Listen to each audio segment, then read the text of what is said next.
ನಮಸ್ಕಾರ. ಜಿನಿ ನ್ಯೂಸ್ ವೀಕ್ಷಕರಿಗೆ ಸ್ವಾಗತ. ಎಲ್ಲ ವೀಕ್ಷಕರಿಗೆ ನಮಸ್ಕಾರ. ನಾನು ಸಂಧ್ಯಾ.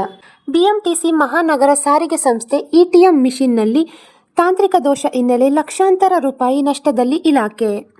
ಬೆಂಗಳೂರು ಮಹಾನಗರದ ಬಿಎಂಟಿಸಿ ಇಟಿಎಂ ಮಿಷನ್ನಲ್ಲಿ ಭಾರಿ ತಾಂತ್ರಿಕ ದೋಷ ಕಾಣಿಸಿಕೊಂಡಿರುವುದು ಕಂಡುಬಂದಿದೆ. ಇದನ್ನು ತಡೆಗಟ್ಟಬೇಕಾದ ಡಿಪೋ ಮ್ಯಾನೇಜರ್, ಇತರೆ ಅಧಿಕಾರಿಗಳು ಗೊತ್ತಿದ್ರೂ ಸೈಲೆಂಟ್ ಆಗಿದ್ದಾರೆ ಅನ್ನೋ ಮಾತುಗಳು ಕೇಳಿ ಬರುತ್ತಿವೆ. ಇಟಿಎಂ ಮಿಷನ್ನಲ್ಲಿ ಸ್ಟೇಜ್ಗಳು ಸರಿಯಾಗಿ ನಮೂದು ಆಗದ ಹಿನ್ನೆಲೆ ಒಂದು ಸ್ಟೇಜ್ ಕಡಿಮೆ ಬರುತ್ತಿದ್ದು ನಿಗಮಕ್ಕೆ ನಷ್ಟ ಆಗ್ತಿದೆ. ಈ ವಿಚಾರ ಸಂಬಂಧಪಟ್ಟ ಡಿಪೋ ಮ್ಯಾನೇಜರ್ಗೆ ಗೊತ್ತಿದ್ರೂ ಸೈಲೆಂಟ್ ಆಗಿದ್ದಾರೆ.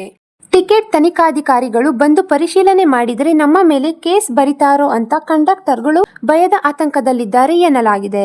ಬಿಎಂಟಿಸಿಯ ಇಟಿಎಂ ಮಿಷನ್ನಲ್ಲಿ ತಾಂತ್ರಿಕ ದೋಷ ಎದುರಾಗಿದ್ದು ದಿನಂಪ್ರತಿ ಲಕ್ಷಾಂತರ ರೂಪಾಯಿ ಉಂಟಾಗುತ್ತಿರುವುದು ಕಂಡುಬಂದಿದೆ.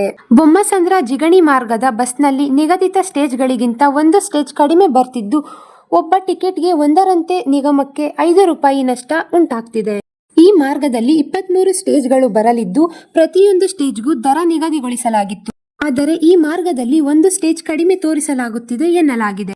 ಇದು ಪ್ರಯಾಣಿಕರಿಗೆ ಲಾಭ ವಿಷಯವಾಗಿದೆ. ಬಿಎಂಟಿಸಿ ನಿಗಮಕ್ಕೆ ನಷ್ಟ ಎಂದೇ ಹೇಳಬಹುದು.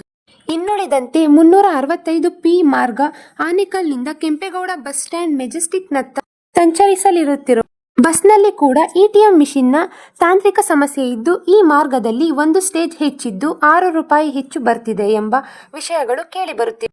ಒಟ್ಟಾರೆ ಈ ಸಣ್ಣ ತಾಂತ್ರಿಕ ಸಮಸ್ಯೆಯಿಂದ ಒಂದು ಮಾರ್ಗದಲ್ಲಿ ನಿಗಮಕ್ಕೆ ಇಷ್ಟೊಂದು ನಷ್ಟ ಆದರೆ ಮತ್ತೊಂದು ಮಾರ್ಗದಲ್ಲಿ ಪ್ರಯಾಣಿಕರ ಜೇಬಿಗೆ ಕತ್ತರಿ ಬಿದ್ದಿರುವುದು ಕೇಳಿಬಂದಿದೆ.